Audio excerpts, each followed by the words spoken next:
You know the fruit guy the other night that asked me to put strawberries up the back door? I feel like he found my page because I had someone last night asking to do the exact same thing but in custom form. You can't do food stuff on that site, so again I declined him and he settled for a regular backdoor video instead. I don't really talk about my online stuff much on here, but it's still a big part of what I do. I started because, to be honest, I'm pretty lazy and I didn't want to work a 9 to 5. I wanted to work on my own schedule, my own hours, and I didn't want to have a boss telling me what to do. With my ADHD brain, that just worked really well for me. I found I could make quick, easy money doing it, so I kept going. I've spent the last couple years traveling and getting as many collabs and content under my belt as possible. Now I've just got like so many videos that I can recycle and like so much content that I still haven't put out from like a year ago. So it kind of just runs itself at this point. Now if I collab with someone, like it has to be the right person, like it has to be of value to my business. Creators will say how hard this work is and like no shade on them, but just personally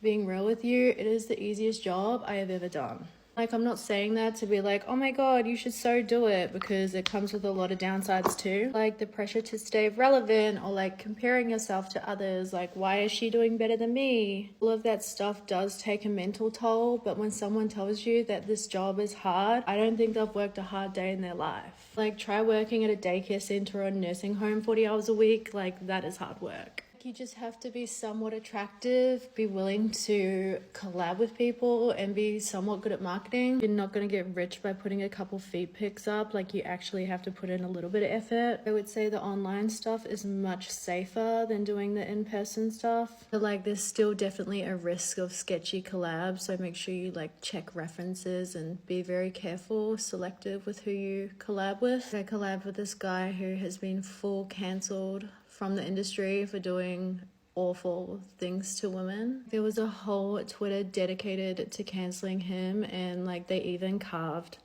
"rapist" on the side of his car without the G.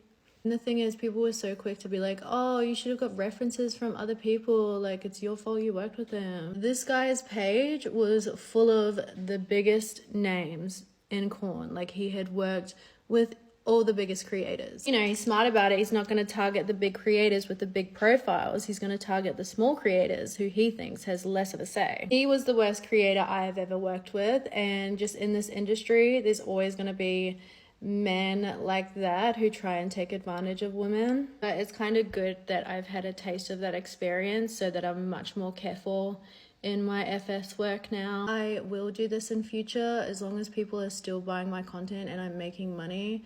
Then I will continue. I have never cared about like being famous or how many followers I have or whatever. I've just always done it for the money. So as long as I'm making money, I will continue. I'm hoping that I have a few property investments and business investments before the money dries up so I can live off the passive income and equity. But I do have a few backup plans for if something were to happen in future, because in this line of work, you really rely on your health, and that could go at any point in time. If I got super ill or broke my leg, like I couldn't see clients. So like you just always have to have, you know, different eggs in different baskets. Did my first reformer Pilates class, like they just have them at my gym. So I tried one. My whole body is still shaking from that. I'm gonna be sore tomorrow.